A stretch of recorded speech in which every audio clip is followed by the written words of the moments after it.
The next day. आज हम आए हैं घर से बाहर ग्रोसरी के लिए, और साथ ही लैपटॉप शॉप पे भी गए थे। लैपटॉप में कोई इशू था वो चेक करवाने के लिए, और ये यहाँ पर आकर फिर शुरू हो गया। हमारे घर में कैफ के टॉयज़ में एक हेलीकॉप्टर की कमी थी, वो भी आज पूरी हो गई। शाबाश बेटा, बहुत बढ़िया। अब चलते हैं घर। घर जाकर हमने बनाना है खाना। A few moments later. ये देखें, ग्रोसरी के साथ हमारे पास एक वो मेहमान आ चुका है जो अक्सर लोगों में पाया जाता है, स्पेशली उनका जो कहते हैं प्लान जब बन रहा होता है ना, कहते हैं हाँ हाँ जी मैं पहुंच जाऊंगी, और फिर एंड में कैंसिल। भाई ऐसा इंसान तो हर ग्रुप में ही पाया जाता है। आज हम बना रहे हैं करेले गोश्त। करेले काट के साइड पे रख दिए हैं नमक लगाकर, ताकि उसकी कड़वाहट कम हो जाए। और साथ ही 10 बजे से पहले, जैसे कि आजकल गैस हमारी बंद हो जाती है, टाइमिंग शायद चेंज हुई है, पहले वाली अयाशी अब नहीं रही कि 11:30 बजे जा रही है, तो अब हमें जो है इलेक्ट्रिक चूल्हे पे बनाना पड़ रहा है, क्योंकि गैस हो चुकी है। वैसे तो कुछ अर्सा हो गया कुकर को यूज़ करते हुए, आदत तो हो गई है, लेकिन अभी भी अगर मैं सीटी हटाती हूँ तो 10 फुट दूर हो जाती हूँ कि अगर फटे भी तो मेरे ऊपर ना आके गिरे। शाबाश बेटा। वही 12:30-1 बजे हमने खाना खाया है, अब हम फ्री हुए हैं, और अब हम जा रहे हैं नादरा कैफ का बी फॉर्म बनाने के लिए। और इसकी तबीयत भी थोड़ी सी आज ठीक नहीं लग रही, लेकिन आज जाना ज़रूरी है, क्योंकि एक चीज़ का इरादा कर लो तो फिर वो अगर डिले कर दो तो वो डिले होता ही रहता है। और ये काफ़ी अर्से से हो रहा है कि हमने जाना है, लेकिन वो दिन नहीं आ रहा था, तो फाइनली आज सोचा कि आज चले ही जाते हैं। फाइनली हम नादरा तो पहुँच गए हैं।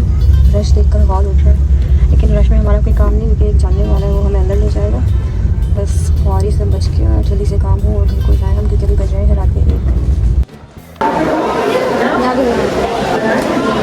1। पिक्चर क्लिक करने के लिए इस बच्चे ने इतना ख्वार किया, इतना टाइम वेस्ट किया, मतलब कभी गर्दन अपनी यहाँ घुमा रहा है, कभी वहाँ घुमा रहा है, कभी अजीबोगरीब पोजेस दे रहा है, कभी सेल्फी वाले पोजेस दे रहा था। आखिरकार बड़ी मुश्किलों से इसको डांट कर भी कैमरे में देखने को कहा, तो एक ढंग की तो नहीं, बस गंदी सी पिक्चर आई गई। बस शुक्र है कि काम हो गया है, और हमारा काम 15 से 20 मिनट में हो जाना था, लेकिन सिस्टम डाउन था, सोचे से आधा घंटा लग गया, 40 मिनट तकरीबन लग गए, और अब हम जा रहे हैं घर। The next day. भाई हम तो नादरा गए हुए थे, कैफ़े कज़न वगैरह घर पे ही थे, और फिर घर आने के बाद मैं कमरे से और निकली नहीं थी, क्योंकि रात के काफ़ी हो गई थी।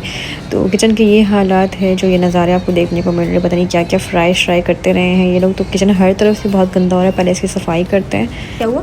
मुझे चाहिए। हाँ। समझ रहे हो? आज नाश्ते में हम बना रहे हैं फ्रेंच टोस्ट। ब्रेड ऑर्डर कर दिया है, कैफ की दवाई भी मंगवाई है, साथ ही वो लेकर आएगा तो बनाएंगे। वैसे बहुत लेट हो गए हैं, आज नाश्ता नहीं किया अभी तक। अभी इसके भाई वगैरह निकले घर से, क्योंकि हस्बैंड ने उनको अपने पास बुलाया है, तो वो चले गए हैं नींद से उठ के। और अब मैं नाश्ता बना रही थी, क्योंकि कैफ भी सो रहा था, रात को बहुत लेट सोया था, रात के 4 बजे सोया ही, अब पहली बार इतना लेट सोया। इसकी तबीयत भी कुछ ठीक नहीं लगी, कि उन लोग के साथ जो है कमरे में था, आ ही नहीं रहा था हमारे पास। तो बहरहाल हमें भी सोते 4 साढ़े 4 हो ही गए थे, तो फिर लेट उठे और लेट नाश्ता हो रहा है, 3 से 4 बज रहे हैं, और अब ऑर्डर कर दिया है, तो उसमें भी टाइम लग रहा है। तो बनाते हैं आज फ्रेंच टोस्ट बहुत अरसे बाद। काफ़ी देर हो गई स्कूल पढ़ने वाला तो आ नहीं रहा था क्योंकि वो 10 जगह पे देकर फिर आ रहा है। तो मैंने सोचा कल हमने बनाए थे करेले गोश्त बहुत ही मज़ेदार से, तो इसके साथ ये चपाती पड़ी थी, इसको मैंने फ्राई कर लिया हल्का सा क्योंकि देर बहुत हो गई, क्या कोई बड़ी भूख लगी है। और फिर मैंने कहा चाय भी चढ़ा देती हूँ, पता नहीं वो कब आएगा। ये मिक्सचर मैंने यहाँ रखा है, इसमें दूध वगैरह ऐड करेंगे। और दूसरी बात कि आटा भी ख़त्म हो गया था आज, वरना मैं पराठे बना ली थी और आटा भी मंगवाया आ गया लेकर। तो आटा भी आ गया, इसमें एग वगैरह है, ब्रेड है और इसमें आलू है और कैफ़ की दवाई है। और वैसे मैं इतनी देर वेट ना करती, 5 बजने वाले। ब्रेड रखा हुआ था, फिर इन्होंने रात में पता नहीं क्या बनाया था, पेटी बर्गर पेटी वगैरह थे फ्रिज में, नगेट्स थे, वो सारी चीज़ें इन्होंने बनाई क्या की पता नहीं ब्रेड के साथ, तो ब्रेड ख़त्म हो गया था। और आटा भी इत्तेफाक से है कल ही ख़त्म हुआ है, साथ की बात है। तो इस वजह से हम अब तक भूखे बैठे हुए थे। तो अब फिर मैंने कभी चपाती पड़ी इसी को खा लेते और कैफ़ को भी खिलाते, और ब्रेड आई गया है तो 2-3 टोस्ट बनाते कैफ़ के लिए और फिर नाश्ता करते हैं। इसमें थोड़ा सा डालेंगे हम बटर,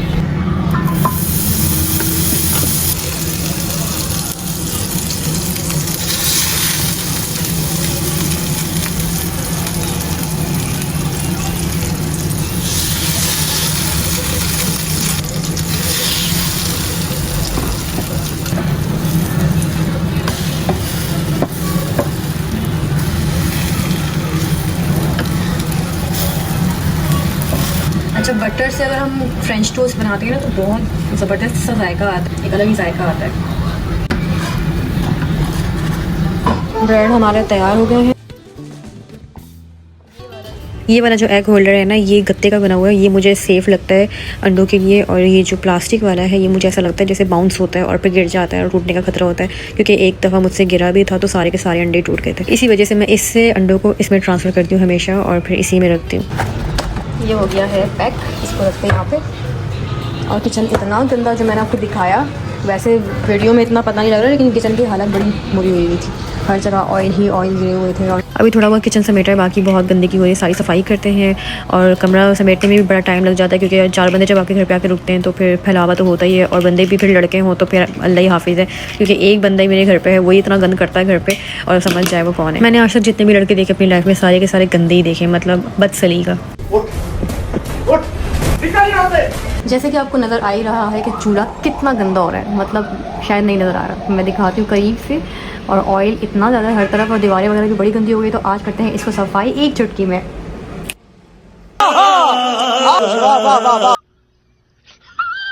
किचन वगैरह तो हो गया साफ़, अब तैयारी करते हैं खाना बनाने की। सबसे पहले गोश्त चढ़ाएंगे, गोश्त धो के कुकर प्रेशर में रख देते ताकि गोश्त गल जाए, क्योंकि गोश्त गलने में बड़ा टाइम लगता है। अच्छा जी, अब हम इसमें डालेंगे अदरक, लहसुन, धनिया पाउडर, सौंफ, प्याज, और बाकी कोई मसाला नहीं डालूंगी क्योंकि बहुत लाइट सा पुलाव बनेगा ये वाला। इसमें जो है ना हरी मिर्ची जो होती है उसका ज़्यादा टेस्ट आता है, तो नॉर्मल पुलाव से थोड़ा सा डिफरेंट होगा ये। इसमें गर्म मसाले हम ऐड करेंगे लेकिन बाद में, लेकिन वो भी बहुत ज़रा सा, बहुत ज़्यादा नहीं।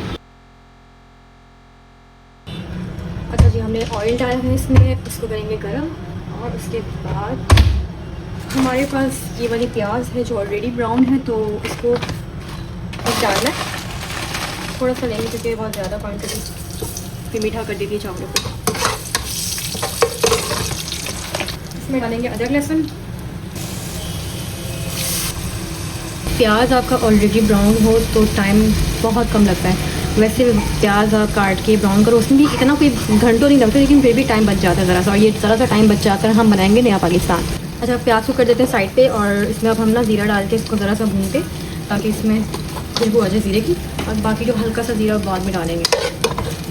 मैंने सोचा आप लोगों को बोर ना करो तो मैंने गोश्त डाल दिया है, इसको भूनेंगे। और साथ में मेरे पास है दही, ये दही मैंने फेंट के रखा है क्योंकि मैं इसमें टमाटर नहीं डालूंगी, बगैर टमाटर के पुलाव है। और ये वाली मिर्चें अभी ही डाल दूँगी क्योंकि मैं इसमें कोई एक्स्ट्रा कोई भी मिर्चें नहीं डालूँगी, ना ही लाल मिर्चें और ना ही कुटी हुई मिर्चें, क्योंकि कुटी हुई मिर्चें है ही नहीं। तो ये डाल के फिर लास्ट में ये वाली भी डालूँगी, लेकिन मैं चेक कर लूँगी ज़्यादा मिर्चें ना हो जाए, पता चले कि खा तो रहे लेकिन फिर बाद में समझ रहे हो। अच्छा, ये कैंची ना कुकिंग के लिए नहीं, कुकिंग की अलग आती है, लेकिन मैं इसको किचन में यूज़ करती हूँ। वैसे मैंने ये कैफ़ के बाल काटने के लिए चुपके से लिया था, छुपा के रखा हुआ था कि कैफ़ के पापा को पता नहीं लगेगा, मैं चुपके से उसके बाल थोड़े थोड़े काट लिया करूँगी। लेकिन आज तक मेरी हिम्मत नहीं, क्योंकि मुझे अपने हाथों पे इतना भरोसा नहीं है कि मैं अच्छे बाल कटिंग कर सकती हूँ। और चीज़ें तो ठीक है, लेकिन बालों का रिस्क नहीं लिया जा सकता, क्योंकि वो फिर सामने बिल्कुल पिक्चर की तरह सामने आ जाती है कि इसके साथ कोई कारनामा हो चुका है। कैफ़ के अगर मैं बाल गंदे काट लेती और उसके पापा के सामने वो आके खड़ा हो जाता है, वो फ़ौरन पहचान जाते कि इसके साथ कोई कांड हो चुका है। तो मैंने ये कांटा लिया है और एज अ किचन की कैंची मैंने यूज़ करना शुरू कर दिया। बातों में हल्का सा लग गया है। इसमें ये डालते हैं मिर्ची और ये डालते हैं दही और थोड़े से गरम मसाले ऐड करेंगे। दही को मैंने हल्के फेंट के डाला, लेकिन यहाँ देखे दही ने ऐसा लग रहा है उल्टी करती, फटी फटी सी है, लेकिन ठीक हो जाएगी, टेंशन की बात नहीं। जब तक इसकी बुनाई करें साथ साथ मैंने सोचा चूल्हा भी साफ़ करती रहूँ वरना गंदा हो जाएगा, क्योंकि मैंने थोड़ी देर पहले साफ़ किए। हाथ जल जाए मंजूर है, गंदे चूल्हे में खाना बनाना मंजूर है। जलने को हो रहा है तो अब इसमें डालते हैं गर्म मसाला और थोड़ा सा भूनते हैं। ओह, अभी तो आईफोन का पुलाव बनने वाला था। खत्म, बाय बाय। बस अब इसमें हम यखनी डालते हैं और खुद दम पे रखेंगे और हमारा पुलाव हो जाएगा रेडी। पानी इसका ड्राई हो गया है, अब इसको दम पे रखते हैं और मिलते हैं आधे घंटे बाद, क्योंकि चावल अच्छे खासे कच्चे हैं।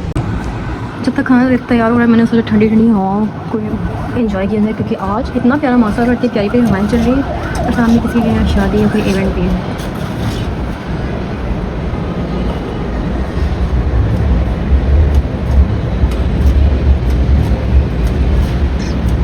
ऐसे में किसी के घर पे पाका झांकी नहीं करते हैं, तो चलते हैं अंदर वापस। अभी देखें ये दूसरा छुपा हुआ जाके नीचे, क्योंकि घर में थूके फेंक रहा है। इसको आजकल बड़ी थूके फेंकने की आदत हो गई और मेरा खून खोल जाता है जब ये थूक फेंकता है, तो डर के मारे नीचे छुप गया। अब मैं क्या कहूँ इसको। और ये देखिए ये आवाज़ें सुने हवाओं की हवा आ रही है। आज बड़ी तेज़ हवाएं चल रही हैं सुबह से, बल्कि रात से चल रही हैं। और ये आवाज़ें सुने, मतलब ठंडी ठंडी हवा है, बड़ा प्यारा सा मौसम भी आज। पहले तो ये ऑन हो रहा था, अभी ये ऑन भी नहीं हो रहा। मैं सोच रही हूँ कि मैं इसे शॉप वाले को मैसेज करूँ कि भाई इसे आप खुद ही सेट करके दें। शुक्र है ऑन हो गया है। बस अब इसमें जो है ना कोई मूवी शो भी लगाते हैं ताकि इसका बैटरी टाइमिंग का पता लग जाए, फिर उसके बाद इसकी पेमेंट हो जाएगी। जहाँ से मैंने अपना लैपटॉप लिया था मैंने उसी शॉप से ये भी लिया है, क्योंकि सेलर अच्छा है। हर चीज़ में अगर सेलर कोऑपरेट करे तो फिर दिल चाहता है अब दोबारा भी कोई चीज़ परचेज़ करनी हो आप उन्हीं के पास जाओ। तो बिल्कुल सेम ऐसे ही है, वो बहुत अच्छा बंदा है। ये देखिए, तो हमारा जो पुलाव है वो है तैयार और बड़ी ज़बरदस्ती खुशबू भी आ रही है पूरे घर पे। The next day. भाई आज है संडे और हम जा रहे हैं अपनी खाला के घर पे, दावत है वहाँ पर हमारी, तो आज दावत एंजॉय करते हैं। और मैं ये ड्रेस पहनूंगी आज। ये अक्सर हमारा ने मुझे मेरी बर्थडे पे दिया था, उसको भी काफ़ी अर्सा हो गया और आज मैंने कहा इसको पहन ही लेते हैं। पहनेगा ये वाली शर्ट और ये ट्राउज़र उसके साथ। अब मैंने सोचा इसको मैं जीन्स पहनाना कम कर दूँगी, क्योंकि मुझे ट्रेंड फॉलो करना है ना, जो आजकल फैशन चल रहे हैं। तो कैब को भी चाहिए वो भी उसी फैशन को फॉलो करें, ना कि हर वक्त जीन्स पहना रहे। उसके अब्बा को समझ नहीं आती है बात, मैंने अब उनको समझा दिए तो अब उनको भी समझ आ रही है। तो हम हो गए हैं रेडी, कैब भी तैयार है और चलते हैं नानों के घर पे, क्योंकि छोटी नानों के घर पे दावत है और वहाँ जाएंगे। और इसको इतनी ज़्यादा खांसी तबीयत ख़राब है, इसको दवाई भी पिलानी है, नाश्ता भी नहीं कर रहा, कुछ नहीं खा रहा। A few moments later. तो हम आ गए हैं अम्मी के घर पे। अब यहाँ से जाके खाला के यहाँ, और कैफ को यहाँ पे आके थोड़ी सी एनर्जी आ गई इसके अंदर, लेकिन खा अभी भी कुछ नहीं रहा। खाला के आके हमने दावत शावत खा ली और खाना नहीं बनाई है बहुत मज़ेदार सी खीरा, इमली, मिर्चे और पता नहीं हल्का सा मीठा भी है, खट्टा भी, इतना मज़ेदार। अब इसको देखकर आपके मुँह में यकीनन पानी आ रहा होगा, जाकर पानी पी लें। गजब बेइज्जती है। कैफ की तबीयत भी ख़राब हो रही थी बहुत ज़्यादा, इसलिए उल्टी भी कर दी और कुछ खा भी नहीं रहा था। तो अब हम बस चाय पियेंगे और घर जाएंगे, उसको डॉक्टर के पास लेके जाऊँगी। आज की चाय बनाई है अनीसा ने और उसने बड़ी अच्छी चाय बनाई, क्योंकि वो कहती है सिलेंडर की गैस अलग होती है, चूल्हे की गैस अलग होती है और मुख्तलिफ गैसेस में मुख्तलिफ किस्म के टेस्ट आते हैं। तो आज की थोड़ी अच्छी नहीं बनी और उसका कहना यह था कि आज की गैस चेंज है। इसकी तबीयत ठीक नहीं, इसका रोना धोना तो चलता ही रहेगा। और ये खाना ने खाना भी साथ में दे दिया था, सवैयाँ वगैरह, और ये टिक्का है, इसमें पुलाव है और साथ में सालन वगैरह है। तो रात का खाना हमारा ये हो गया। थोड़ी देर बाद हमारे पुराने वाले मेहमान जो भी 1 महीने पुराने हो चुके हैं वो आ गए थे, तो उनके लिए फिर बाहर से खाना वगैरह ऑर्डर किया। तो खाना कुछ ज़्यादा ही ऑर्डर कर दिया है, तो बाकी जो मज़ीद खाना मैं लेकर आई थी वो सब गर्म कर रही हूँ। और ये पुलाव है साथ में, और ये इतने सारे कबाब, बारबेक्यू के ही सारे आइटम्स हैं, मुठी कबाब, अफ़गानी बोटी, सीख कबाब, बिहारी बोटी और न जाने क्या क्या, मंदी शंदी। इतना सारा खाना देखकर मुझे हॉल उठने लग जाता है कि ख़त्म होगा भी कि नहीं होगा। अब हम आपसे मिलेंगे नेक्स्ट व्लॉग में, तब तक अपना ख्याल रखिएगा। अल्लाह हाफ़िज़।